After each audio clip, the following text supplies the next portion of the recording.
Sri Damayanti, kami hormati Deputi Gubernur terpilih Bapak Doni P. Yuwono, Bapak Ibu pimpinan satuan kerja di seluruh dunia, serta yang kami hormati, kami muliakan Al-Mukarram Profesor Dr. Kiai Haji Nazarudin Umar. Sehat selalu, Prof. Alhamdulillah sudah hadir. Alhamdulillah.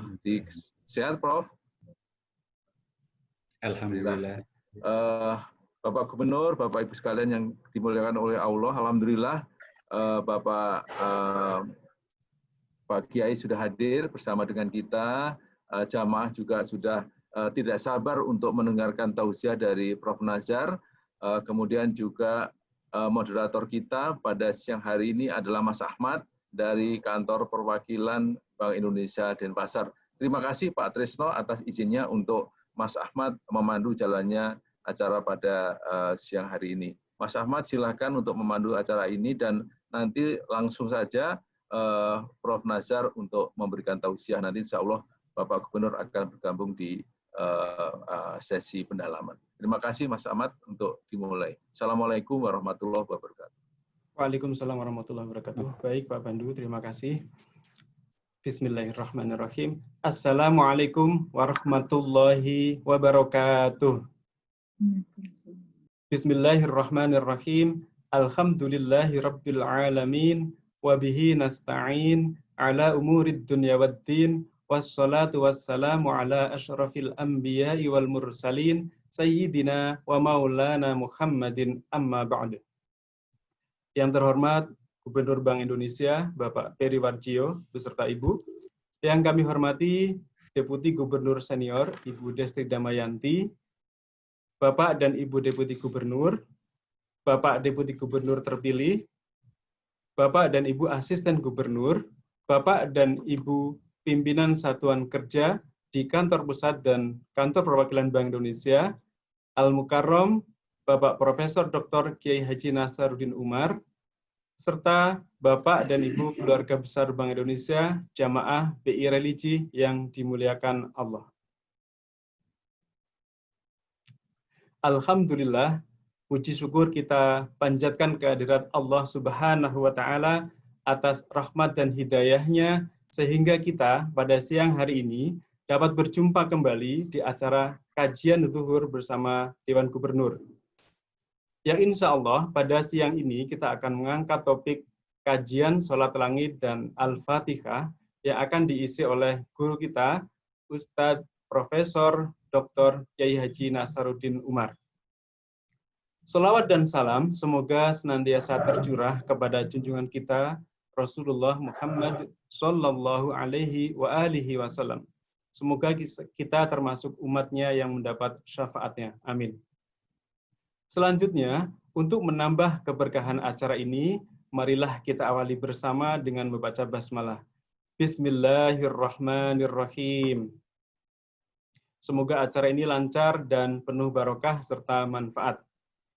Hadirin rahimakumullah, mohon izin saya awali dengan membaca pantun. Ke Pulau Bali makan ayam betutu, beli sate tusuk pakai sambal matah. Mari mengaji agar hidup bermutu, sholatnya khusyuk, doanya diijabah. Baik Bapak Ibu, kita langsung ke materi karena sambutannya setelah ini. Baik Bapak Ibu, di sini telah hadir bersama kita Bapak Profesor Dr. Kiai Haji Nazarudin Umar untuk menyampaikan materi tentang kajian sholat langit dan Al-Fatihah. Pada pekan lalu, beliau telah membahas dengan sangat jelas dan sangat menarik tentang surah Al-Fatihah, yang mana fadilahnya sangat besar dan banyak, dan sudah dibahas keutamaannya seperti apa di kajian yang berikutnya. Tentunya kita ingin sekali mengikuti kajian beliau berikutnya, materi berikutnya, dan kita tentu ingin tahu bagaimana kelanjutan materi dari beliau. Untuk itu, mari kita simak bersama kajian dari Profesor Dr. Nazarudin Umar. Untuk itu kepada beliau kami silakan untuk menyampaikan tausiah. Kepada Profesor, monggo silakan tafadhol Prof. Bismillahirrahmanirrahim. Assalamualaikum warahmatullahi wabarakatuh. Alhamdulillah, alhamdulillah wa syukurillah wa salatu wassalamu ala rasulillah Sayyidina wa habibina wa syafi'ina maulana Muhammadin sallallahu alaihi wasallam. Amma ba'd. Bapak, ibu-ibu yang sama-sama dicintai, dimuliakan, dan insya Allah diberkahi Allah Subhanahu wa Ta'ala. Kita bersyukur karena pada hari yang sangat istimewa hari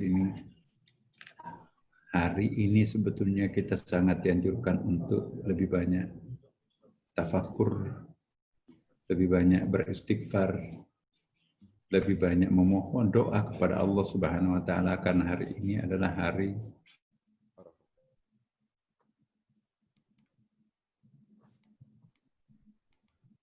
wukuf Arafah. Apa yang sedang dilakukan saudara-saudara kita di sana, walaupun tidak jumlahnya seperti tahun-tahun sebelumnya tentunya, akan tetapi kita dianjurkan untuk ikut serta melakukan, merenungkan apa-apa yang sedang dialami saudara kita di sana.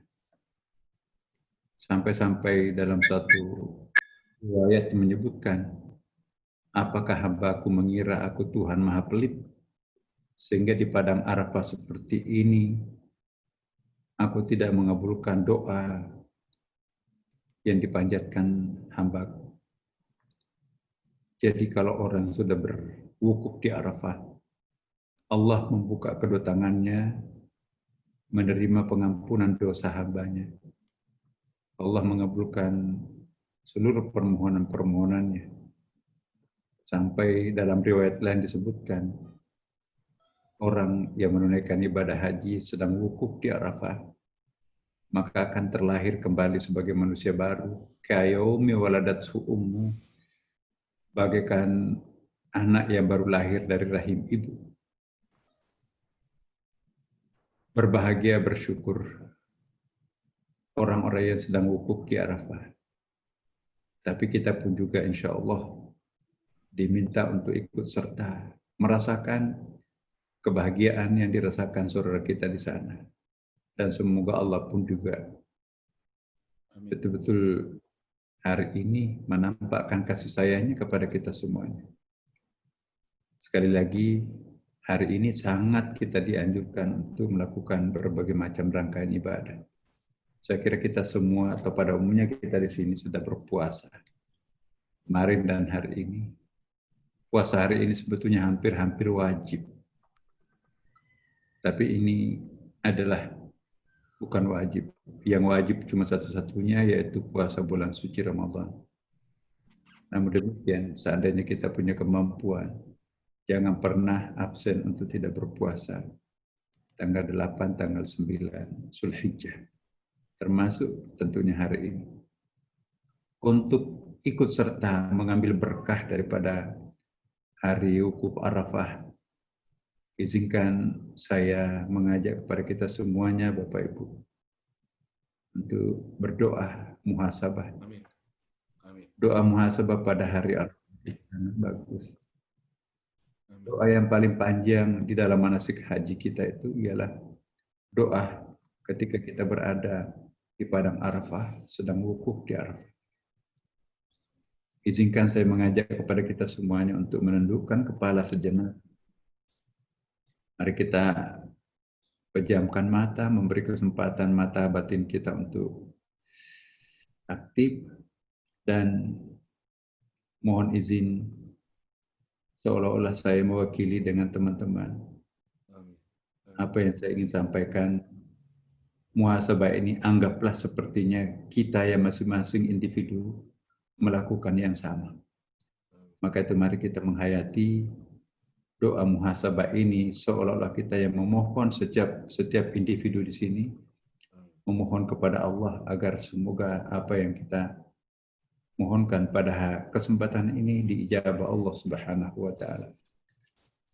Mari kita awali muhasabah ini dengan membaca Quran surah Al-Fatihah.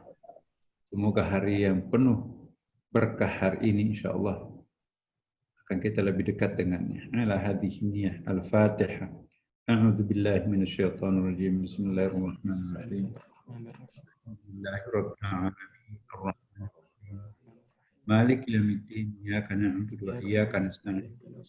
Ihdinas siratal mustaqim. Ghairil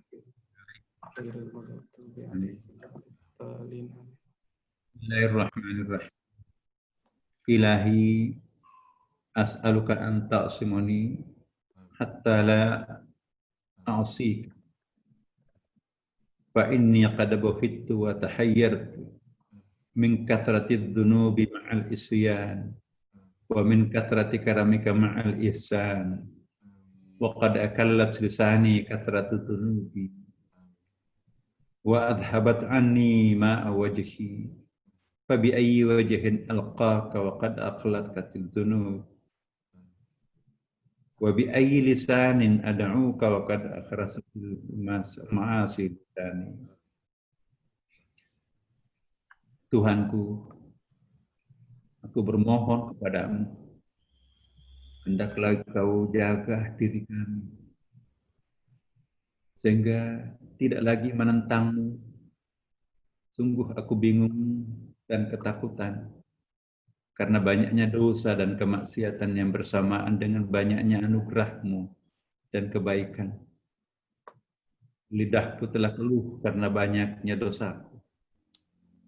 Telah hilang wibawa wajahku. Maka dengan wajah yang mana aku harus menemui-Mu? Telah dosa-dosa membuat wajahku muram. Dengan lidah yang mana aku harus menyeru-Mu? Setelah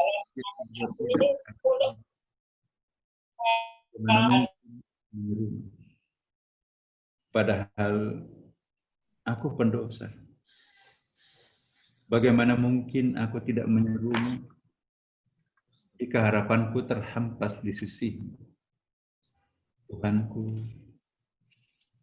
aku berada antara cemas dan harap. Kecemasanku kepadamu mematikanku, harapanku kepadamu menghidupkanku. Tuhanku, dosa-dosa sifat kami, sedangkan maaf sifat-Mu. Tuhanku, uban itu cahaya-Mu, mana mungkin kau bakar cahaya-Mu dengan api-Mu. Tuhanku, surga itu kampung orang-orang baik, tetapi jalannya melewati neraka. Tuhanku, alangkah beruntungnya sekiranya aku tidak mendapatkan surga, aku tidak memasuki neraka. Tuhanku, bagaimana aku menyeru-Mu dan mengharapkan surga dengan perbuatan yang buruk. Tapi bagaimana aku tidak menyeru-Mu dan tidak mengharapkan surga dengan perbuatan-Mu yang baik dan indah. Tuhanku, akulah yang menyeru-Mu walaupun bermaksiat kepadamu. Hatiku tidak pernah melupakan zikir-Mu. Tuhanku, akulah yang mengharapkan-Mu walaupun aku bermaksiat kepadamu. Tidak putus harapanku akan kasih-Mu. Tuhanku, akulah yang bertambah panjang usiaku, bertambah banyak dosaku, bertambah panjang musibahku karena banyaknya dosaku, bertambah panjang pula harapanku karena banyaknya ampunan-Mu, wahai junjunganku. Tuhanku, dosa-dosaku besar, tetapi ampunan-Mu jauh lebih besar dari dosaku. Tuhanku, dengan ampunan-Mu yang besar, ampunilah dosa-dosaku yang besar. Karena tidak akan ada yang mengampuni dosa besar kecuali Tuhan yang Maha Besar. Tuhanku, akulah yang membuat perjanjian denganmu, tetapi aku putuskan janjiku.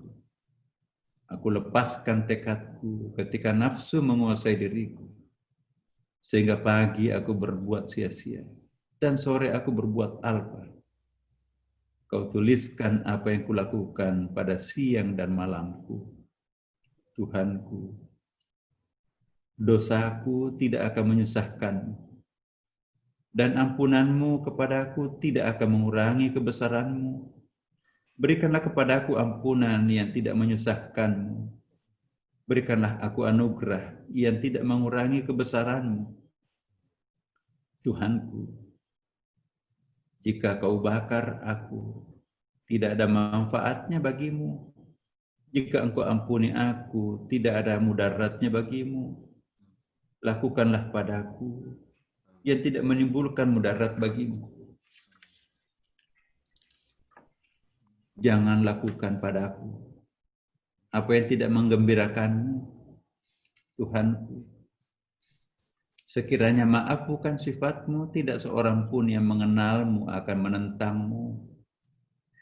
Tuhanku, sekiranya engkau tidak pemurah dengan ampunanmu, aku tidak akan maksiat kepadamu dan tidak akan mengulangi dosa-dosaku.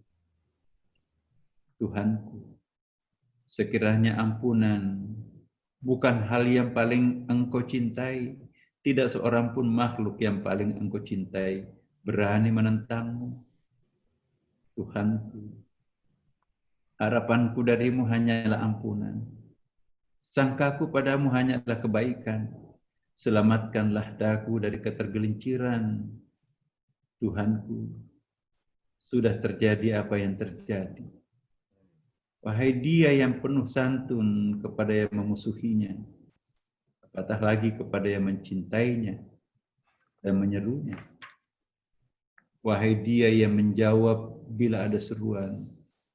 Wahai dia yang dengan kebesarannya menebarkan awan.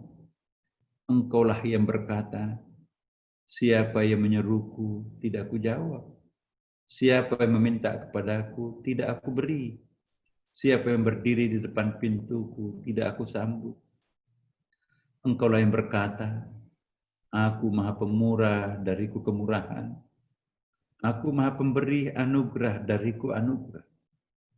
Di antara anugerahku kepada para pendosa, aku lindungi mereka di tempat tidur mereka. Seakan-akan mereka tidak pernah berbuat maksiat kepada aku. Aku jaga mereka. Seakan-akan mereka tidak pernah berdosa kepadaku. Tuhanku, siapa yang berbuat dosa? Siapa yang mengampuni dosa? Akulah yang paling banyak melakukan dosa. Dan engkaulah yang paling banyak mengampuni dosa. Tuhanku, buruk benar apa yang kulakukan. Karena banyaknya dosa dan kemaksiatan. Indah benar yang kau lakukan dengan segala anugerah dan kebaikan. Tuhanku, engkaulah yang menenggelamkan aku dalam karunia, anugerah dan pemberian. Akulah yang menenggelamkan diriku di dalam dosa, kebodohan dan kesalahan. Engkau terkenal karena kebaikan, dan aku terkenal karena kemaksiatan. Tuhanku, telah sempit dadaku, dan aku tidak tahu dengan obat apa harus kusembuhkan dosaku. Berapa banyak aku harus bertaubat daripadanya. Berapa kali aku harus kembali kepadanya. Berapa banyak aku harus menyebutnya pada siang dan malamku. Sampai kapan? Padahal telah aku habiskan umurku. Tuhanku, lama deritaku, rapuh tulangku, ringkih tubuhku, sedangkan dosaku tetap bertumpuk di atas punggungku. Kepadamu, wahai junjunganku, aku adukan kefakiran dan kemiskinanku, kelemahan dan ketakberdayaanku. Tuhanku, sudah tidur semua yang punya mata. Beristirahat di tempat tinggalnya, sedangkan kini gemetar hatiku, dan kedua belah mataku menanti kasih Tuhan. Maka aku seru engkau, wahai junjunganku. Perkenankanlah doaku, penuhi hajatku, cepatkan ijabahku. Tuhanku, aku menunggu ampunanmu, seperti yang ditunggu para pendosa. Aku tidak akan pernah berputus asa dari rahmat-Mu yang dinantikan mereka yang terbuat kebajikan. Tuhanku, apakah akan Kau bakar dengan neraka wajahku yang sudah rebah beribadah kepadamu? Tuhanku, apakah akan Kau bakar dengan neraka mataku yang sudah menangis takut kepadamu? Tuhanku, apakah akan Kau bakar dengan neraka lidahku yang sudah membaca Al-Quran? Tuhanku, apakah akan Kau bakar dengan neraka hatiku yang sudah mencintai dirimu? Tuhanku, apakah akan Kau bakar dengan neraka tubuhku yang sudah merendah kepadamu? Tuhanku, apakah akan Kau bakar dengan neraka seluruh anggota badanku yang sudah rukuk dan sujud kepadamu? Tuhanku, Kau perintahkan kami berbuat kebaikan, padahal Engkau lebih utama daripada mereka yang diperintahkan. Kau perintahkan memberi orang meminta, padahal Engkaulah yang terbaik yang diminta. Tuhanku, jika Engkau menyiksa hamba-Mu, maka akulah seorang hamba yang Kau ciptakan. Untuk apa yang Kau kehendaki, lalu Kau siksa dia. Jika Engkau menyelamatkan hamba-Mu, maka akulah hamba yang Kau dapati berbuat kesalahan, lalu Engkau selamatkan. Tuhanku, tidak ada jalan bagiku untuk melindungi diri dari dosa kecuali dengan penjagaan-Mu. Tidak ada cara untuk mencapai amal yang baik kecuali dengan kehendak-Mu. Bagaimana mungkin aku dapat menjaga diri jika tidak Kau sampaikan kepadaku penjagaan-Mu?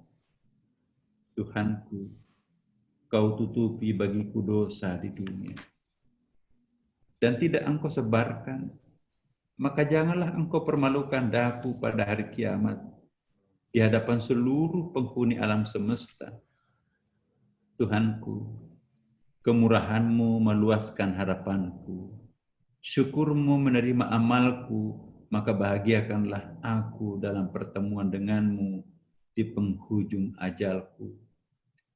Tuhanku, jika iman menjadi saksi bagiku dalam mengesahkan-Mu, jika lidahku berbicara untuk memuji-Mu, dan jika Al-Quran menunjukkan kepadaku akan keutamaan anugerah-Mu, bagaimana mungkin hilang harapanku akan janji-Mu? Tuhanku, akulah orang yang membunuh diriku dengan pedang kemaksiatan, sehingga pasti memperoleh dari sisi-Mu pemutusan dan penolakan. Selamatkan aku, selamatkan aku. Masihkah tersiksa? Masihkah tersisa di hadirat-Mu wajah kebaikan? Tuhanku, Adam menentang-Mu, Engkau ampuni. Makhluk dari keturunannya juga menentang-Mu. Wahai Dia yang memaafkan penentangan ayah, ampuni juga anak yang maksiat kepadamu dari keturunannya. Tuhanku, Kau ciptakan surga buat orang-orang yang mentaati-Mu. Kau janjikan di dalamnya apa yang tidak tergetar di dalam hati. Lalu kuperhatikan amalku, kulihat amalku lemah, wahai junjunganku. Kuhitung-hitung diriku, tidak mampu aku mensyukuri nikmat yang Kau anugerahkan kepadaku. Kau ciptakan neraka bagi orang yang maksiat kepadamu. Kau janjikan di dalamnya belenggu, nyala api dan siksa. Aku takut. Wahai junjunganku, dipastikan masuk ke dalamnya karena besarnya dosaku. Banyaknya kesalahanku, terdahulunya kemaksiatan. Tidak ada dosa yang terlalu besar bagimu, ya Allah, untuk Kau ampunkan bagiku dan bagi siapapun yang dosanya lebih besar daripada diriku. Karena kecilnya derajatku di dalam kerajaan-Mu, dengan seluruh keyakinan, kepasrahan dan harapanku kepadamu. Tuhanku. Engkau jadikan bagiku musuh yang memasuki hatiku, menempati bayangan dan pikiranku, kemanakah harus berlari jika tidak ada pertolonganmu darimu. Tuhanku, sungguh setan dan iblis itu jahat dan buruk. Banyak makarnya, berat permusuhannya, lama persengketaan. Bagaimana mungkin hamba-Mu bisa selamat? Orang yang berada di dalam satu kampung, sedangkan dia penipunya. Hanya saja aku dapatkan tipuannya lemah. Kepadamu kami beribadah, dan kepadamu kami meminta pertolongan. Kepadamu kami memohonkan penjagaan. Tiada daya dan tiada kekuatan kecuali dengan Allah. Ya Allah, ya Tuhan kami. Sungguh nikmat hati ini hidup di dalam genggaman. Sungguh tenang jiwa ini hidup di dalam pelukan. Hamba-Mu menikmati kedekatan ini. Hamba-Mu ingin jangan pernah lagi melepaskan aku lagi dari pelukan. Peluklah hamba-Mu, jemputlah kami dalam keadaan husnul khatim. Al-Fatihah. A'udzubillahi minasyaitonir rajim. Bismillahirrahmanirrahim. Alhamdulillahirabbil alamin arrahmanirrahim. Iyyaka na'budu wa iyyaka nasta'in. Shiratal ladzina an'amta 'alaihim ghairil maghdubi 'alaihim. Bapak Ibu sekalian, semoga muhasabah kita pada hari wukuf Arafah ini, dalam keadaan kita sedang berpuasa ini, dalam keadaan kita sedang memasrahkan diri kepadanya, insya Allah membuat Allah tersenyum menyaksikan diri kita sendiri. Sebesar apapun dosa yang pernah kita lakukan, lupakanlah. Karena hari ini Allah memaafkan kita semuanya. Bapak Ibu sekalian, kita melanjutkan tambahan bacaan kita. Hari ini kita akan masuk kedudukan basmalah.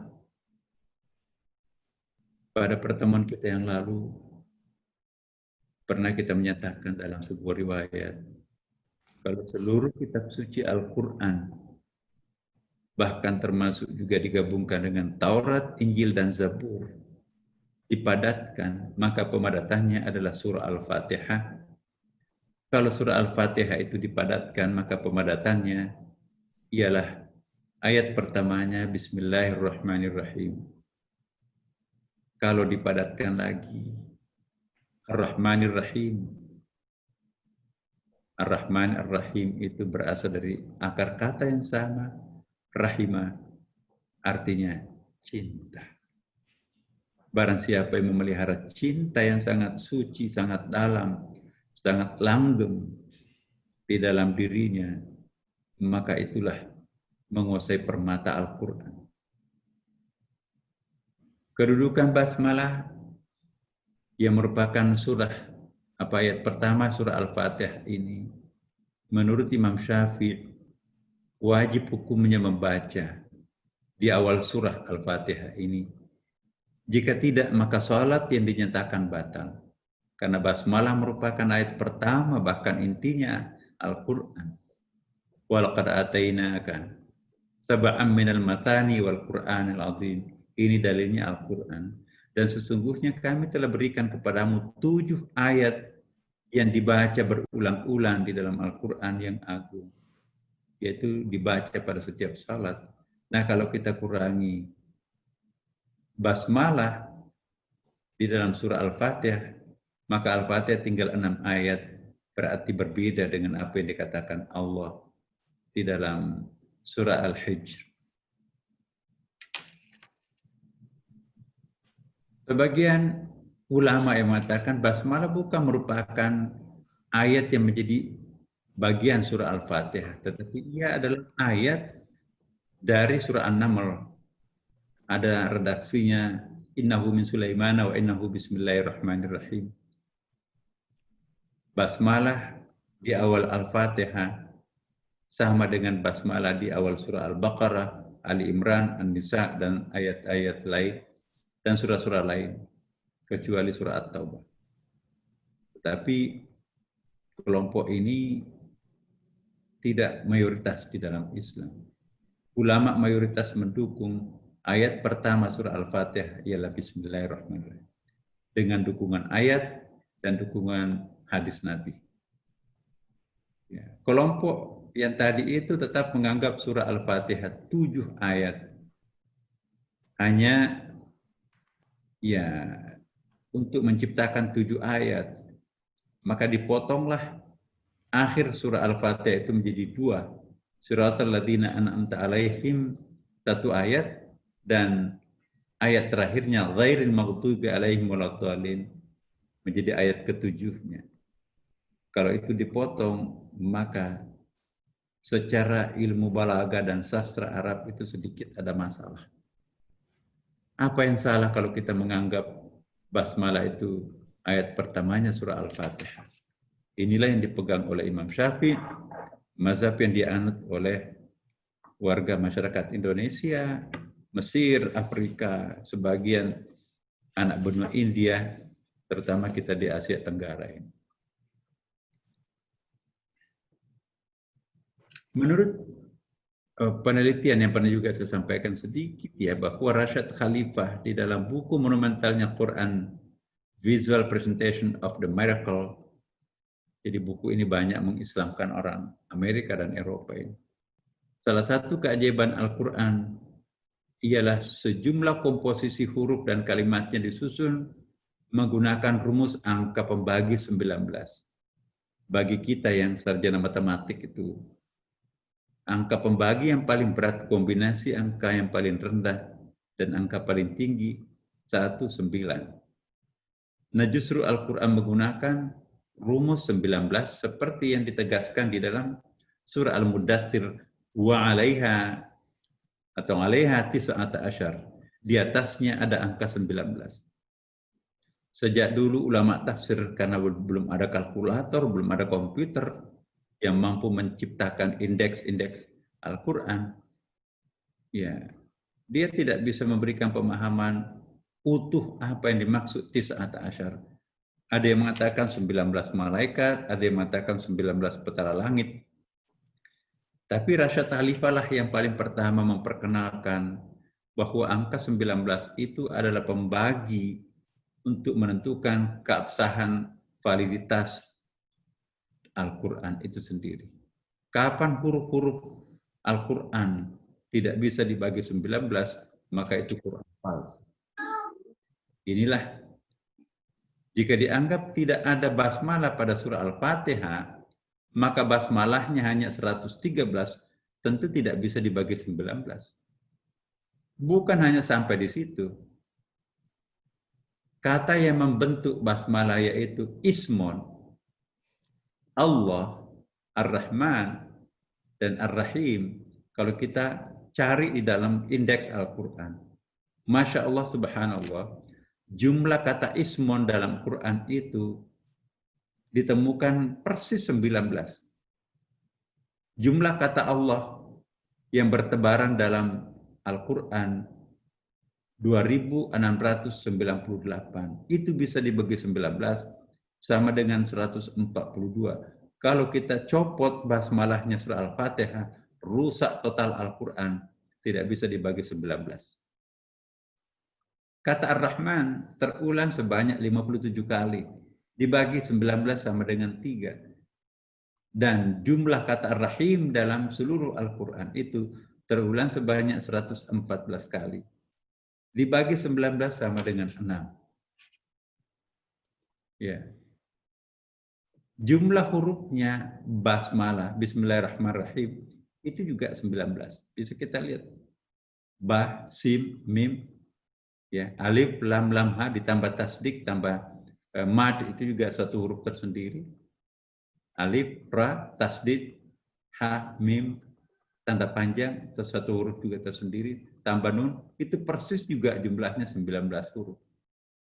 Kegunaannya ada 2. Pertama, ya, malaikat Zabaniyah berjumlah juga 19.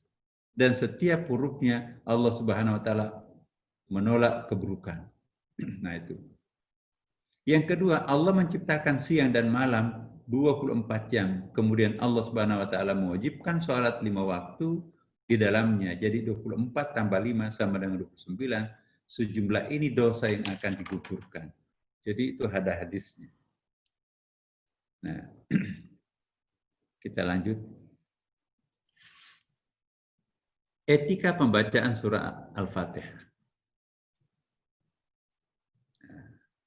Abi Hurairah radhiyallahu anhu, kami berada di belakang imam, disampaikan bacaan itu, yaitu surah Al-Fatihah. Untuk dirimu, karena sesungguhnya saya pernah mendengarkan Rasulullah SAW. Jadi Abi Hurairah menyampaikan pengalamannya, saya pernah diberitahu Rasulullah, kalau hambanya membaca Al-Fatihah, di dalam salat tentunya, maka berikanlah kesempatan Allah untuk memberikan ucapan selamat. Ketika seorang membaca Bismillahirrahmanirrahim, ya itu Allah berpaling kepada hambanya untuk menengok dirinya, artinya menengok hambanya. Ketika hambanya membaca Alhamdulillahirrahmanirrahim, Allah berkata, aku memuji hambaku. Ya. Apabila kita membaca Ar-Rahmanir-Rahim, ya, ayat ketiga, Allah menyapa kita, pujian dariku untuk hambaku. Ketika kita membaca Maliki Yaumiddin, Allah berkata, aku memuliakan hambaku. Ketika kita membaca Iyyaka na'budu wa iyyaka nasta'in, Allah menyapa hambanya, ini antara aku dan hambaku, dan untuk hambaku apa yang ia minta. Jadi seolah-olah menjanjikan apa yang kita minta. Apabila ia membaca Ihdinas siratal mustaqim siratal ladzina an'amta 'alaihim ghairil maghdubi 'alaihim waladdallin, Allah menyapa hambanya, ini untuk hambaku terhadap apapun yang ia minta. Jadi Allah menurunkan sesuatu untuk hambanya. Jadi etika pembacaan surah Al-Fatihah ada dalam sholat. Dianjurkan kita bernapas, berhenti pada setiap pemberhentian surah Al-Fatihah. Sesibuk apapun urusan kita, jangan pernah menyambung-nyambung surah Al-Fatihahnya. Itu menghilangkan kesempatan Allah menyapa diri kita sendiri. Jadi kalau kita menjadi imam, mohon diperhatikan, ini etika menjadi imam. Jangan karena ingin melakukan Al-Fatihah sedemikian indah, sampai nyambung-nyambung. Bismillahirrahmanirrahim. Alhamdulillahirabbil alamin arrahmanirrahim. Maliki yaumiddin iyyaka na'budu wa iyyaka nasta'in, itu memotong tidak memberikan kesempatan Allah untuk menyapa dengan penuh kasih sayang terhadap yang bersangkutan. Jadi kalau ada imam tidak berhenti bernapas pada setiap pemberhentian, tidak memberikan kesempatan kepada Allah menyapa dirinya ketika membaca surah Al-Fatihah, maka berarti imam itu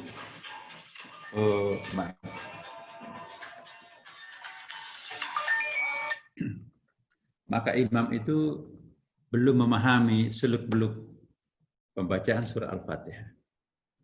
Jadi saya ulangi, jika Bapak Ibu menjadi imam, ya, ibu juga bisa jadi imam loh terhadap anak-anak kecilnya. Ya, berhentilah kita pada setiap pemberhentian, jangan Ar-Rahmanir-Rahim Maliki Yaumiddin. Itu kita kehilangan momentum untuk menerima sapaan Allah Subhanahu wa taala. Kalau selama ini mungkin kita baca surah Al-Fatihah hanya itu nyambung-nyambung, maka pada hari ini mari kita mencoba mendisiplinkan diri kita pada saat kita membaca surah Al-Fatihah, gunakan untuk berdialog dengan Allah Subhanahu wa taala. Ini hadis riwayat Muslim, hadis sahih. Dikatakan juga kepada Abi Hurairah, sesungguhnya kami berada di belakang imam lalu disampaikan bacaan itu surah Al-Fatihah. Ya hampir sama, redaksinya berbeda dikit aja. Ini banyak. Nah, Jika membaca surah Al-Fatihah dalam sholat, sebaiknya kita berhenti dengan lembut, seolah-olah kita disapa oleh Allah. Bayangkan kita disapa oleh Pak Gubernur BI saja. Ya, coba bayangkan Pak, saya sering memperhatikan Pak Gub itu tidak membeda-bedakan pejabatnya dengan anak-anaknya, istilahnya itu ya, pegawainya. Itu bukan main itu. Kayak apa tuh perasaan itu disapa seorang gubernur. Apalagi kalau kita disapa oleh Allah Subhanahu wa Ta'ala. Nah, berikan kesempatan untuk kita disapa Allah pada setiap pemberhentian surah Al-Fatihah. Itulah etikanya membaca surah Al-Fatihah dalam salat. Di luar salat boleh nyambung-nyambung. Jadi khususnya kepada para imam, sebaiknya memahami hal ini supaya makmum juga ikut merasakan jawaban-jawaban lembut Allah Subhanahu wa Ta'ala. Dengan demikian, membaca ayat surah Al-Fatihah secara bersambung dalam sholat itu terasa tidak etis, seolah-olah tidak membutuhkan sapaan Tuhan. Di luar sholat bisa saja kita menyambungkan antara satu ayat dengan ayat lain dalam surah Al-Fatihah itu. Etika lainnya, ini membaca Al-Fatihah. Etika lainnya ialah sebelum kita membaca surah Al-Fatihah, sebaiknya kita membaca ta'awuz. A'udzubillahi minasyaitonirrajim. Baru membaca basmalah.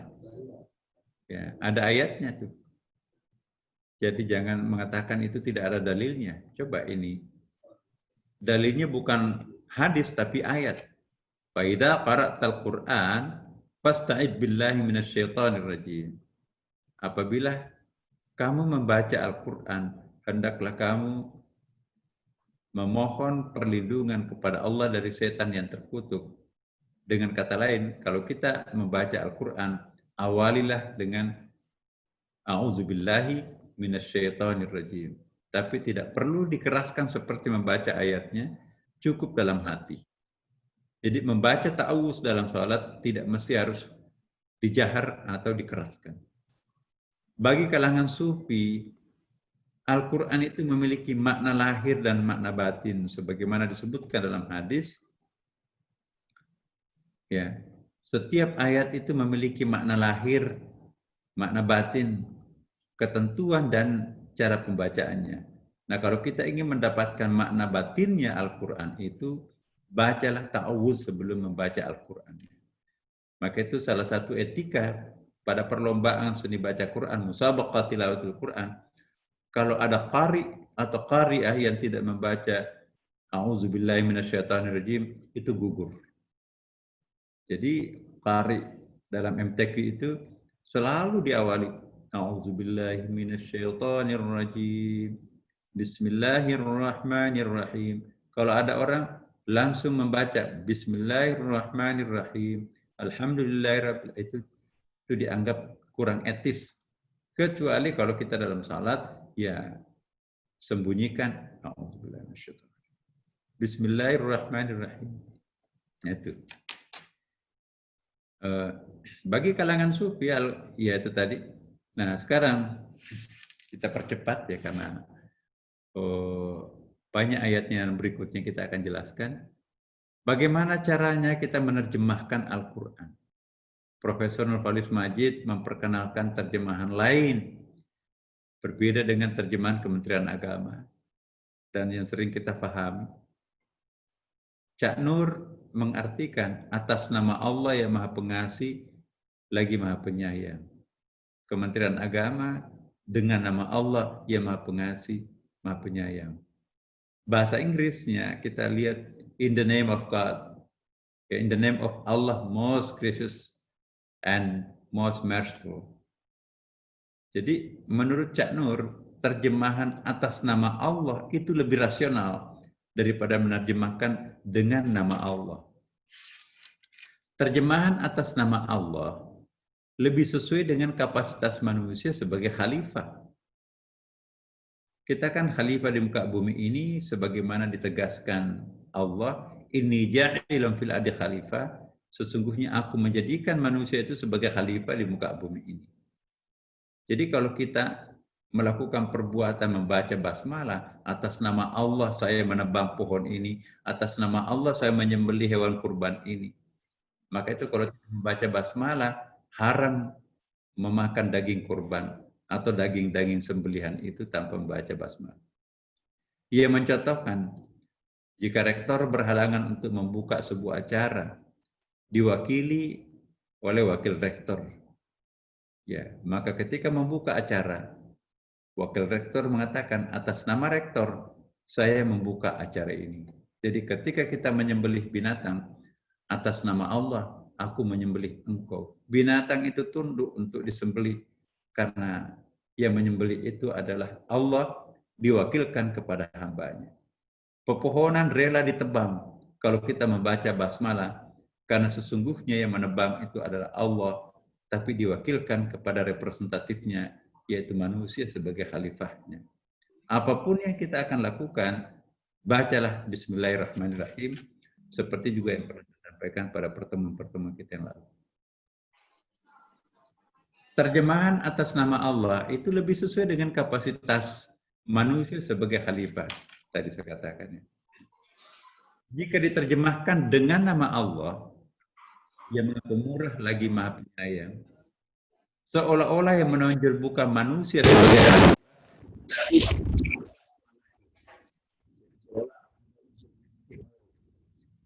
seolah-olah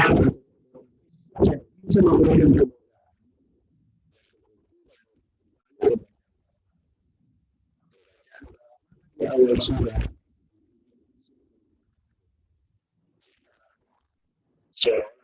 Tadi bisa dapat. Main dikit aja Pak.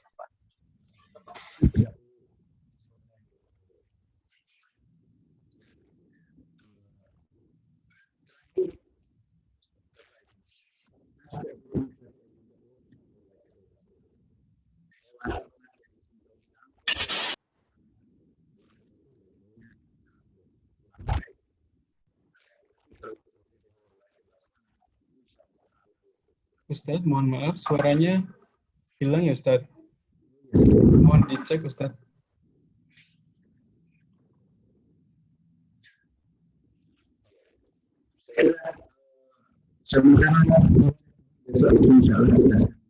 Mohon maaf, Profesor, suaranya masih kurang jelas, Prof. Boleh diperjelas, Prof?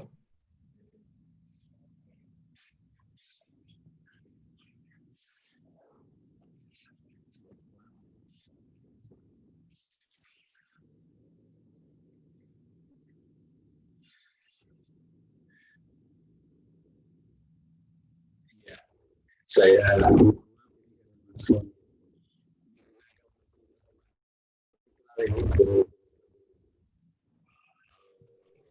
Mohon maaf, mungkin masih ada gangguan dari Profesor. kalau bagian awal tadi jelas ya.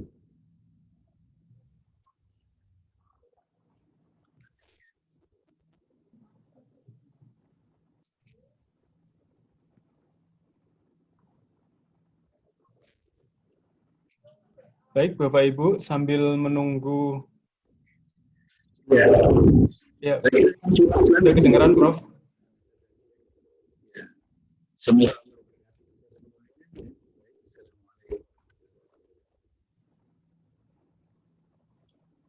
Masih belum kedengaran, Prof. Mohon maaf, Prof. Boleh diulang lagi?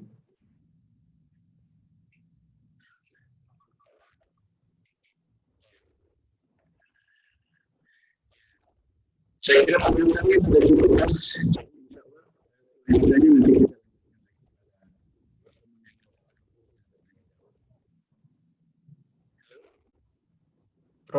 Profesor, mohon maaf, suaranya masih belum bisa kami dengarkan. Iya. Halo. Halo, Profesor. Ya, halo. Boleh diulang lagi, Prof. Mohon maaf, disampaikan lagi. Tadi mulai agak jelas, tapi masih hilang-hilang juga memang suaranya. Ya, halo.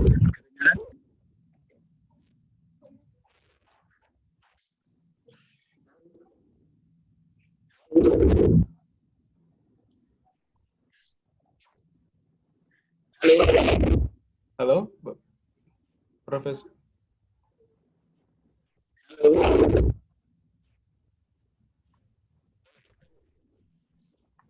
Prof, mohon maaf, suaranya tadi sempat hilang. Boleh diulang lagi, Prof? Mic-nya mungkin ada kendala di mic ataupun jaringannya. Ya, masih diperbaiki, Mas Ahmad. Oke, baik, terima kasih, Pak. Ustadz Hendy bisa dibantu, Ustadz Hendy? Ya Pak, sedang dioperasikan sama tim beliau.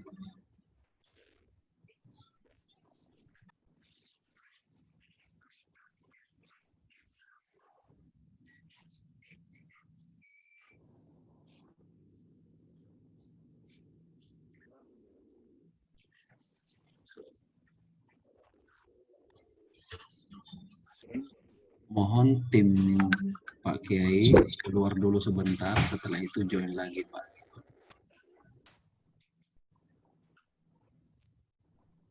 Assalamualaikum Ustadz. Prof. Nazar.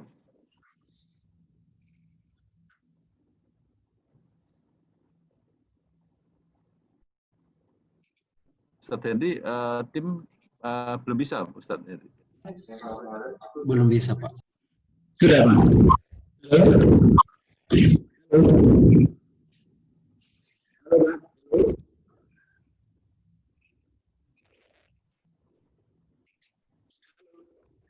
Halo.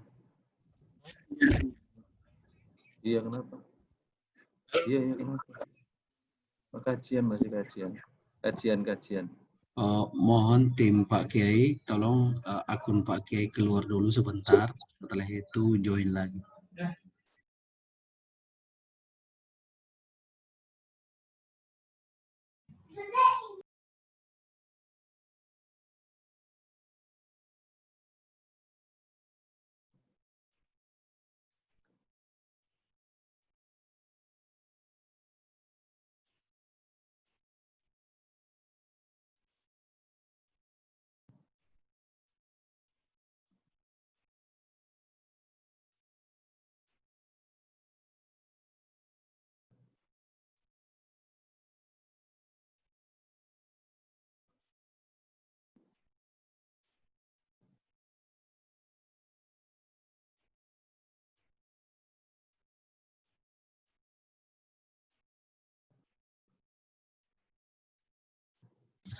Baik Bapak Ibu Rahmatullah, sambil menunggu Profesor bergabung lagi dengan kita, kami sampaikan maklumat karena akan mengganggu sekali kepada kajian kita, agar setiap kajian yang berlangsung mohon di-mute semua sehingga fokus kepada suara penceramah. Ya, Kiai, terima kasih. Silakan Pak Kiai, dilanjutkan. Sudah Pak. Mohon maaf ya, tadi jaringannya terganggu ya. Baik, Prof. Monggo, Prof. Ya. Iya, kebetulan materi yang saya sampaikan tadi itu sudah kita akan berakhir sampai kepada penerjemahan Bismillah tadi itu. Insya Allah pertemuan kita yang akan datang, rahasia titik di bawah ba, dan juga dikaitkan dengan nun wal qalam wa yusrun. Ya, poin yang sangat penting hari ini tentunya adalah kita bermuhasabah tadi, kemudian etika membaca surah Al-Fatihah, dan insya Allah kita nanti akan melanjutkan pada pertemuan yang akan datang tentang rahasia-rahasia yang terjadi di dalam penulisan basmalah itu. Nah, di dalam kajian-kajian sofistik itu, setiap huruf-huruf Al-Quran itu punya maknanya sendiri. Alif lam lam ha juga nanti kita akan bahas, nun dan huruf ba, huruf sin, itu semuanya punya arti tersendiri. Mungkin nanti tidak kita akan jelaskan lebih detail ya, tetapi bahwa Bismillahirrahmanirrahim itu pilihan huruf-huruf yang istimewa yang dipilih Allah untuk menjadi pembuka Al-Qur'annya. Diawali dengan huruf ba, sin, mim, kemudian alif lam lam ha. Allah itu sendiri adalah lafzul jalalah, lafaz maskulin, tapi disandarkan lagi dua lafaz feminin. Ar-Rahman, Ar-Rahim, dua-duanya feminin, mengimbangi Allah yang lafadz maskulin. Apa artinya? Perbandingan 1-2 di situ, jadi Allahnya lafadz maskulin, tapi Ar-Rahman, Ar-Rahim itu lafadznya feminin.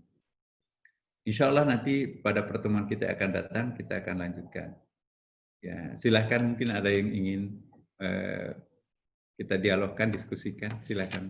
Baik, Profesor. Terima kasih, Profesor. Alhamdulillah, Masya Allah. Sangat menarik yang disampaikan Profesor.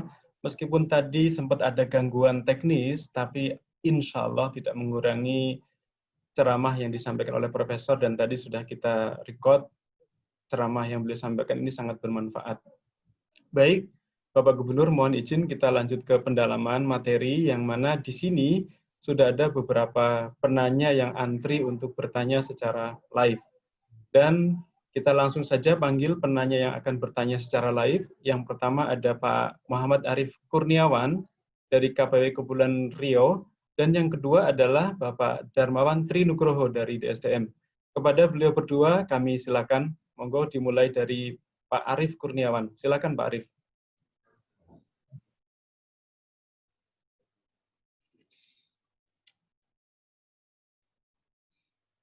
Yang saya baik, terima kasih Mas Moderator, yang saya hormati Ibu DGS, Ibu Destri Damayanti, yang saya hormati Ibu dan Bapak Deputi Gubernur Bank Indonesia, Ibu Rosmaya Hadi, Bapak Sugeng dan Bapak Dodi Waluyo, yang saya hormati pula Deputi Gubernur terpilih Bapak Doni Primanto Yuwono, yang saya hormati Ibu dan Bapak Asisten Gubernur, Ibu dan Bapak pimpinan Satker, Ibu dan Bapak pegawai Bank Indonesia, jamaah kajian duhur yang dirahmati Allah SWT, wabil khusus yang saya hormati Bapak Profesor Dr. Kiai Haji Nazaruddin Umar. Assalamualaikum warahmatullahi wabarakatuh. Assalamualaikum warahmatullahi wabarakatuh. Rabbi sofri soderi wa yasirli amri wahlul 'uqdatam min lisani yafqahu qawli. Pak Ustadz yang saya hormati, mencermati tadi bahasa yang tadi Bapak sampaikan mengenai surat Al-Fatihah dan juga termasuk juga yang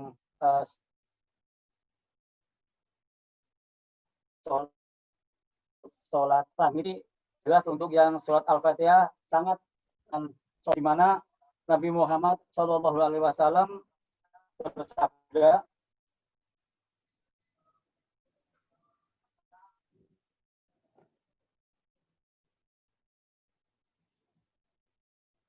halo, Pak Arif, mungkin diulang lagi Pak Arif. Suaranya hilang-hilang, mohon maaf. Lihat utamanya disampaikan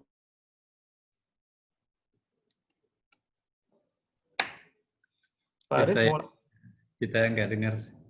Mohon maaf, nggak mendengar suaranya Pak Arif. Sambil Pak Arif mempersiapkan, mungkin ada kendala teknis, kita langsung ke penanya berikutnya terlebih dahulu. Bapak Darmawan Trinugroho, mungkin apa dengar Mas Ahmad dengar? Iya Pak Arif, boleh masuk lagi. Ya, boleh. Langsung ke inti pertanyaannya, boleh Pak Arif ya?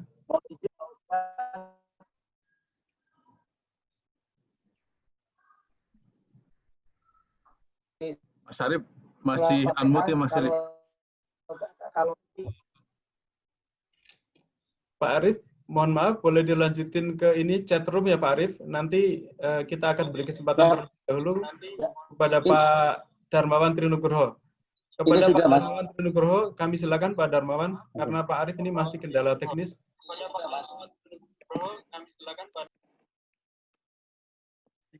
Terima kasih. Assalamualaikum warahmatullahi wabarakatuh. Yang kami hormati Ayahanda Bapak Peri Warjio, Gubernur Bank Indonesia, ya Anda dan Ibunda anggota Dewan Gubernur dan Asisten Gubernur yang berbahagia, yang insya Allah dirahmati oleh Allah yang Maha Kuasa. Mohon perkenan untuk pencerahannya Pak Ustadz Nazaruddin Umar. Tadi sangat menarik untuk digali bahwa terutama dalam sholat, saat kita memulai baca Al-Fatihah, selain bismillah juga tidak dilupakan untuk membaca ta'awudz, yaitu berlindung kepada Allah yang Maha Murah lagi Maha Penyayang. Apalagi dalam sholat, kalau kita melihat bahwa kita berhubungan dengan Allah dengan sangat dekat, kira-kira apabila mungkin sempat terlupa, kita tidak membaca ta'awudz dan sebagainya, sehingga mungkin memang akan terasa di proses sholat setelahnya, kira-kira apa yang kita lakukan, apakah kemudian kita mengulang lagi atau sebagainya. Kemudian bagaimana kiranya kita mempertahankan, kalau saya mengalami sendiri bila kita mendalami membaca basmalah bahkan dengan cara membaca yang benar, membuka mulut yang benar dan sebagainya, itu sangat masuk. Tapi terkadang kan kita berada pada situasi di mana ada tugas dan sebagainya, sehingga tidak bisa selalu memaknai basmalah itu dengan tepat. Kira-kira apa yang bisa membuat kita menjadi makin khusyuk, Pak Ustadz? Sebab saya lihat memang kuncinya sholat kita ini di basmalah. Bila kita sukses, insya Allah sholat sampai berapa rakaat ke belakang sukses. Demikian, terima kasih. Assalamualaikum warahmatullahi wabarakatuh. Baik, terima kasih Pak Darmawan. Selanjutnya kepada Profesor, kami silakan untuk menjawabnya. Monggo Profesor. Tadi apa yang Arinda tadi sampaikan ya. Saya kira begini, kalau kita sudah lupa, sesuatu yang kita lupakan itu adalah di luar kemampuan kita sebagai manusia biasa. Kita serahkan diri kita kepada Allah. Ya. Allah senang sekali kalau hambanya cengeng, bermanja-manja terhadap dirinya. Jadi jangan takut dibilangin cengeng kalau terhadap Tuhan. Cengeng terhadap Allah sesuatu yang terpuji, tapi cengeng terhadap makhluk, kepada pimpinan, kepada orang tua, atau kepada siapa, itu cenderung kurang bagus. Tapi kalau kita cengeng terhadap Tuhan sampai nangis ya, sampai menyerahkan diri sepenuhnya, taubat lagi, dan seolah-olah kita bergeliman dosa. Walaupun kita tidak berdosa, tapi justru Allah akan menghargai dan mencintai hamba yang demikian itu. Innallaha yuhibbut tawwabin. Sesungguhnya Allah mencintai, Allah akan jatuh cinta terhadap orang yang cengeng, selalu menyerahkan dirinya, selalu kembali kepada Allah Subhanahu wa taala. Ya Allah, aku lupa lagi, aku khilaf lagi. Justru Allah tidak seperti kita. Kalau kita kan bosan tuh, datang itu lagi, penyakitnya sama, minta ampun lagi. Tapi justru Allah senang melihat hambanya selalu datang kepadanya. Innallaha yuhibbut tawwabin wa yuhibbul mutatahhirin. Sesungguhnya Allah itu mencintai orang yang bolak-balik datang kepadanya dan bolak-balik untuk membersihkan diri kepadanya. Itu ayat. Nah, kemudian memang kata kuncinya itu pada basmalah itu. Basmalah ini memang rahasianya di situ. Apapun yang kita akan lakukan basmalah. Mungkin ini juga saya jelaskan sedikit ya. Wala ta'kulu mimma lam yuzkarismallah alaihi. Janganlah kalian mengkonsumsi sesuatu yang tidak menyebut nama Allah. Apakah itu minggu lalu juga kami pernah jelaskan. Mengkonsumsi itu kalau terjemahan Kementerian Agama, jangan makan sesuatu. Saya mau rubah. Jangan mengkonsumsi sesuatu. Kalau makan itu konotasinya makanan lahiriah. Tapi kalau mengkonsumsi, consumption itu bahasa Inggris itu bukan hanya physically, tapi bisa juga mengkonsumsi ilmu pengetahuan.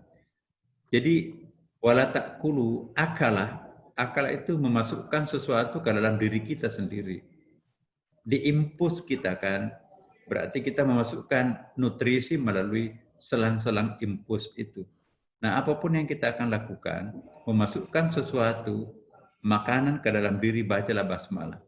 Makanan lahiriah berupa makanan, nasi itu membuat perut kita kenyang, energi kita bertambah. Tapi memasukkan ilmu pengetahuan ke dalam kalbu kita, maka kalbu pun juga akan kenyang. Apakah memasukkan makanan lahiriah dalam bentuk nasi atau makanan non lahiriah dalam bentuk ilmu pengetahuan, ya, inspirasi ke dalam diri kita. Jangan pernah melupakan membaca Bismillahirrahmanirrahim. Yang kedua, etikanya membaca basmalah. Ini sebetulnya nanti minggu depan, tapi nggak apa-apa. Bukan sekedar mulut kita komat kamit membaca Bismillahirrahmanirrahim. Tapi bagaimana menghadirkan yang punya nama ketika kita membaca namanya. Dengan namamu ya Allah. Jangan pikiran kita kemana-mana. Ketika kita menyebut nama Allah, maka hadirkan Allah di depan benak kita, di depan mata batin kita. Nah, itulah hakikat pembacaan tadi. Wala ta'kulu mimma lam yuzkarismallah. Yuzkarismallah itu menyebut atau menghadirkan atau mengingat Allah. Nah, inilah bedanya kita kalau kita selama ini membaca, dia membaca komat kamit mulutnya Bismillahirrahmanirrahim, tapi tidak menghadirkan dia yang punya nama itu ke dalam benak kita. Maka itu setiap kali kita membaca basmalah, hadirkan yang punya nama. Maka pada saat itu kita akan merasakan nikmatnya basmalah itu. Ya. Saya kira itu. Latihan memang perlu kita latihan riyadhah, menghadirkan yang punya nama, al-ismu wal-musamma. Kalau sudah menyatu setiap kali kita menyebut namanya, langsung menghadirkan dirinya, maka kita akan merasakan suatu keistimewaan di situ. Ya, saya kira untuk sementara cukup. Baik, Profesor. Mohon izin lanjut ke penanya melalui chatting. Ini sudah ada beberapa penanya yang bertanya melalui chatting. Ini masih terkait dengan topik Profesor tadi, yaitu tentang Bismillah, Prof. Ini yang pertama, mohon izin saya bacakan, tentang basmalah dari pertanyaan dari DPKL, Pak Afan Nasri. Beliau menanyakan, bagaimana jika kita jadi makmum sholat, yang imamnya nggak baca basmalah, langsung Alhamdulillah dan seterusnya, intinya langsung baca Fatihah. Dan ini pertanyaan kedua, Profesor, mohon izin, masih terkait dengan basmalah. Ini dari Pak Hari Darmadi. Beliau menanyakan tentang pembacaan basmalah dalam surah Al-Fatihah. Bukannya menghilangkan basmalah dalam surah tersebut. Mohon maaf Ustadz, pada dasarnya kita diketahui bahwa kalimat basmalah berasal dari Nabi Sulaiman dan seterusnya. Intinya, apabila dikaitkan dengan surah tersebut, basmalah itu apakah termasuk dengan bacaan Fatihah atau tidak? Ini mohon pencerahannya. Mungkin itu Prof, dua pertanyaan yang terkait basmalah masih terkait erat dengan tadi pertanyaan sebelumnya. Mohon penjelasan Profesor. Terima kasih Prof.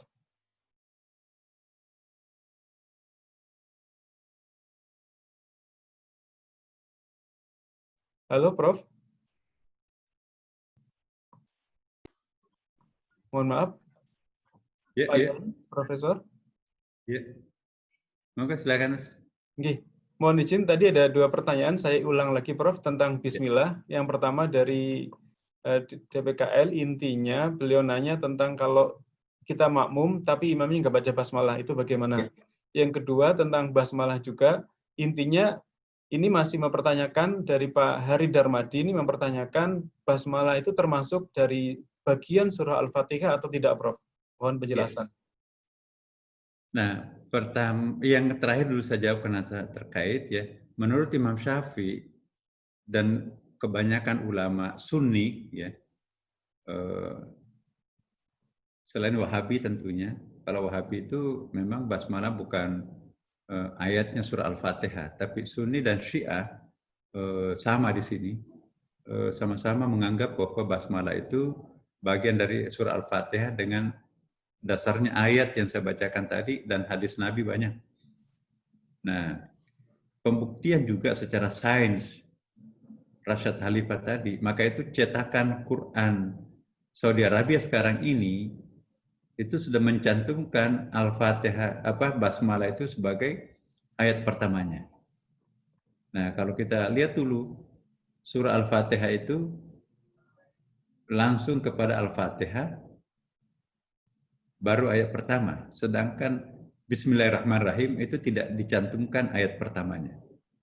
Tapi cetakan terakhir atau bagian-bagian terakhir yang kita lihat sekarang ini, sudah berapa tahun sih sebetulnya, percetakan Quran Saudi Arabia itu sudah memulai mengatakan bahwa Bismillahirrahmanirrahim itu ayat pertamanya surah Al-Fatihah. Ya, jadi sama dengan Imam Syafi'i, sama dengan kita di Indonesia. Ya, tidak lagi menjadikan dua ayat dari ayat terakhirnya itu. Cuman persoalannya dia tidak membaca keras, bisik-bisik. Imam Malik itu. Imam Malik, Alhamdulillahi Rabbil Alamin. Itu kayak di Madinah. Tapi kalau masih ada kelompok Wahabi, memang tidak menganggap bahwa itu adalah ayat pertamanya. Langsung Alhamdulillahi Rabbil Alamin tanpa membaca basmalah walaupun bisik-bisik. Nah, menurut Imam Syafi'i, mazhab yang kita anut termasuk di Afrika dan di sebelum Wahabi berkuasa di Saudi Arabia ya, itu pakai basmalah terus itu tetap dibaca keras. Menurut Imam Syafi'i tidak sah salatnya orang yang tidak membaca basmalah pada awal surah Al-Fatihah. Karena Al-Fatihah itu harus dibaca utuh. Kalau tidak membaca ayat pertamanya yaitu Bismillahirrahmanirrahim, maka itu sama dengan tidak sempurna bacaan surah Al-Fatihahnya. Nah, pertanyaan pertamanya tadi, bagaimana kalau imam kita seperti di Mekah tidak membaca basmalah, sementara kita makmum? Nah, kita tetap membaca basmalah bagi kita yang penganut mazhab Syafi'i. Begitu mereka mengatakan ghairil maghdubi alaihim waladdallin, amin, maka kita kan harus memulai membaca Al-Fatihah di situ. Nah, kita bisa memulai membaca Bismillahirrahmanirrahim, Alhamdulillahirabbil alamin. Ya. Kalau Abu Hanifah berpendapat cukup imamnya membaca keras ya Al-Fatihah, tidak perlu kita mengulangi lagi surah Al-Fatihah itu karena imam itu mewakili kita. Tetapi Imam Syafi'i tidak boleh. Makmum tidak boleh mewakilkan kepada imam karena ada hadis Nabi, la sholata illa bi Fatihatil Kitab. Tidak ada sholat tanpa membaca Al-Fatihah pada setiap rakaatnya. Jadi setiap kali, misalnya sholat Isya nanti, atau sholat Maghrib, begitu imam mengatakan ghairil maghdubi alaihim waladdallin, kita akan mengatakan amin. Nah, seorang imam yang pinter, yang tahu, dia akan memberikan kesempatan kepada makmumnya untuk membaca Al-Fatihah. Jadi ada istirahat sebentar di situ, misalnya begini. Ghairil maghdubi alaihim waladdallin, amin. Diam gitu. Jangan imamnya langsung ghairil maghdubi alaihim waladdallin, amin, bismillahirrahmanirrahim, qul huwallahu ahad. Itu tidak memberikan kesempatan kepada makmumnya untuk membaca surah Al-Fatihah. Makmum itu sebaiknya diberikan kesempatan membaca surah Al-Fatihah. Makmumnya tidak perlu panjang-panjang melakukan, cukup dalam hati, baca cepat saja. Ghairil maghdubi alaihim waladdallin. Bismillahirrahmanirrahim. Alhamdulillahirabbil alamin. Arrahmanirrahim. Maliki yaumiddin. Iyyaka na'budu wa iyyaka nasta'in. Ihdinas siratal mustaqim. Siratal ladzina an'amta alaihim ghairil maghdubi alaihim waladdallin. Sudah itu. Nah, kalau imamnya membaca ayat lain, tumpang tindih dengan bacaan kita Al-Fatihahnya belum selesai, itu nggak apa-apa. Tidak apa-apa. Nah, karena itu teman-teman Bapak Ibu sekalian, kalau memang kita hakul yakin basmalah itu ayat pertamanya surah Al-Fatihah, dengan pertimbangan tadi rusak komposisi susunan Al-Quran itu kalau kita tiadakan basmalahnya surah Al-Fatihah, rumus 19 tidak bisa berfungsi, padahal ada ayatnya kan, maka tetaplah kita baca basmalah setelah imam itu membaca basmalah. Ya, tapi ini masih dianggap khilafiyah oleh sebagian ulama kita, udahlah. Tapi kalau menurut Imam Syafi'i itu bukan persoalan khilafiyah, menyangkut masalah sah dan tidak sahnya sebuah salat. Ya, kita kadang-kadang kan juga tidak tahu seluk-beluknya, dasar hukumnya apa. Baru sekali umrah, sekali haji, dengarkan imam Mekah, Madinah tidak pakai basmalah, pulang ke Indonesia, itu bid'ah, itu nggak boleh pakai basmalah. Dasarnya apa? Saudi. Nah, Saudi itu baru sekitar 200-an tahun mereka baca alhamdulillah tanpa baca basmalah, tapi sebelum-sebelumnya itu juga pakai basmalah. Bahkan dalam sejarah memaparkan kepada kita, orang melakukan tawaf itu bawa marawis dari daerahnya masing-masing untuk merayakan, untuk meramaikan salawat tawaf itu. Jadi tala al-badru alaina muter memukul marawis. Ada lagi yang bawa kemenyan keliling Ka'bah. Nah, Wahabi berkuasa nggak boleh seperti itu lagi. Jadi saya kira juga ada hikmahnya, ada manfaatnya.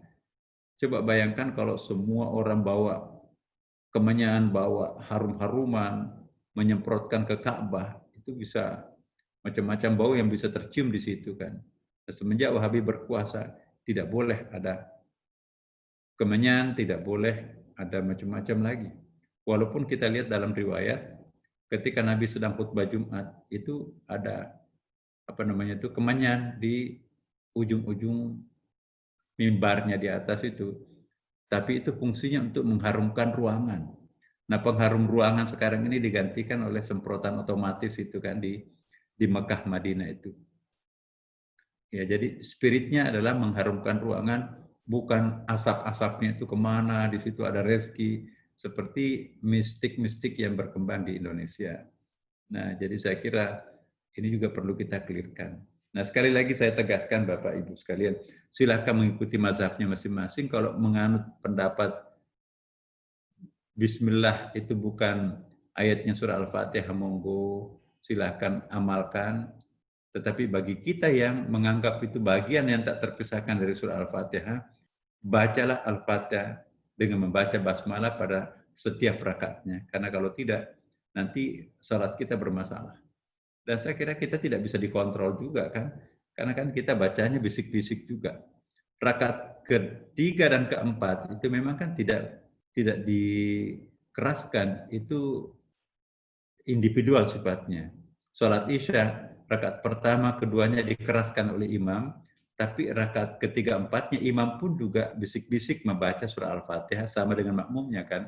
Nah, ketika kita individual membaca surah Al-Fatihah, bacalah basmalah bagi yang menganut pendapat pertama. Kalau kita tidak menganut pendapat pertama, tetap menganggap basmalah itu bukan ayatnya surah Al-Fatihah, ya lakukan sesuai dengan keyakinannya. Tidak perlu kita bertengkar soal apakah itu basmalah atau tidak basmalah.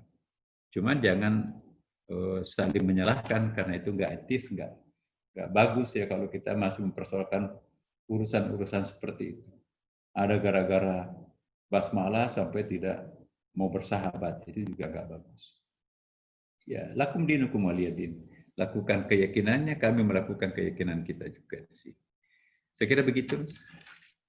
Baik, Profesor, terima kasih. Sangat menarik dan bermanfaat, serta menginspirasi kami semua, terutama ketika sholat, kita jadi tahu bahwa ternyata Bismillah ini berperan penting, dan Fatihah ini ada etikanya ternyata, membaca Fatihah. Baiklah hadirin, jamaah yang kami hormati, berhubung waktunya sudah mendekati jam 1 siang, atau kalau di sini jam 2 siang, ini kita akan segera akhiri acara ini, namun sebelum diakhiri, kami mohon perkenan Profesor untuk membaca doa. Kepada Profesor, kami silakan, Prof. Tafadhol, monggo. Hari yang mulia ini, mari kita mendoakan kedua orang tua kita. Kita kirimkan surah Al-Fatihah. Baik yang masih hidup maupun yang juga sudah wafat, ya guru-guru kita semuanya. Insya Allah langit terbuka pada hari ini untuk menerima doa hambanya. Mari kita doakan kepada mereka semua yang pernah berjasa dalam hidup kita secara personal, guru kita, orang tua kita, teman-teman kita, dan jangan lupa company, perusahaan tempat kita bekerja, kantor kita di BI, ya. Kita tidak boleh melupakan, kalau perlu setiap kali kita berdoa, lupakanlah tempat kita di mana memperoleh pekerjaan, memberi nafkah keluarga. Dalam hal ini, bagi kita orang yang Bank Indonesia, mari kita selalu mendoakan kantor kita agar tahan uji dan insya Allah selalu sukses dalam mengatasi persoalan-persoalan yang dihadapinya. Ala hadhihi niyyah wa ala kulli niyatin salih. Al-Fatihah. A'udzubillahi minasyaitonir rajim. Bismillahirrahmanirrahim. Alhamdulillahirabbil alamin arrahmanir rahim maliki yaumiddin. Iyyaka na'budu wa iyyaka nasta'in. Ihdinas siratal mustaqim. Siratal ladzina an'amta 'alaihim ghairil maghdubi 'alaihim waladdallin. Terima kasih. Assalamualaikum warahmatullahi wabarakatuh. Waalaikumsalam warahmatullahi wabarakatuh. Terima kasih Profesor. Jazakumullahu ahsanal jaza. Semoga apa yang telah disampaikan Profesor dapat kami implementasikan dalam kehidupan sehari-hari. Mengakhiri kegiatan kita, saya izin ada pantun dari Bali. Semilir angin di Kintamani, semerbak bunga di tengah hutan.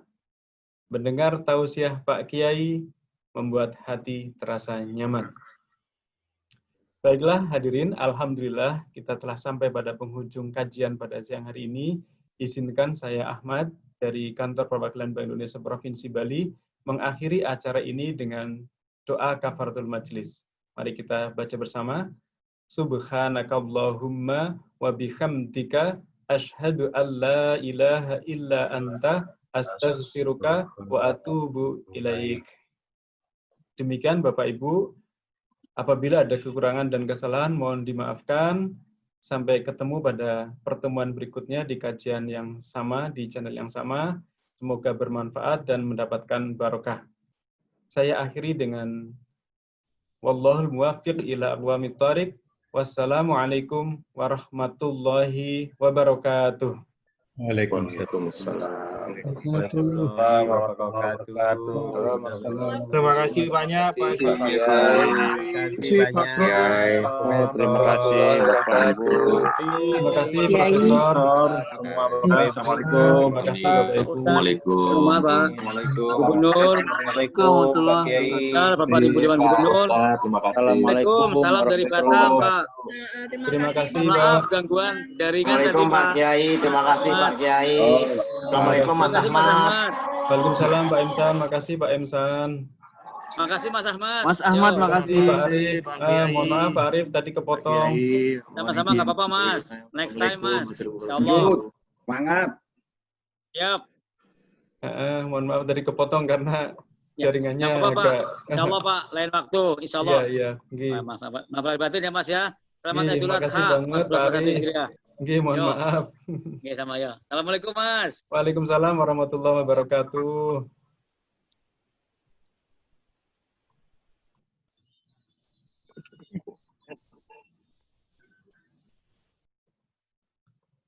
Terima kasih Pak Bandu, terima kasih Bapak Ibu semuanya.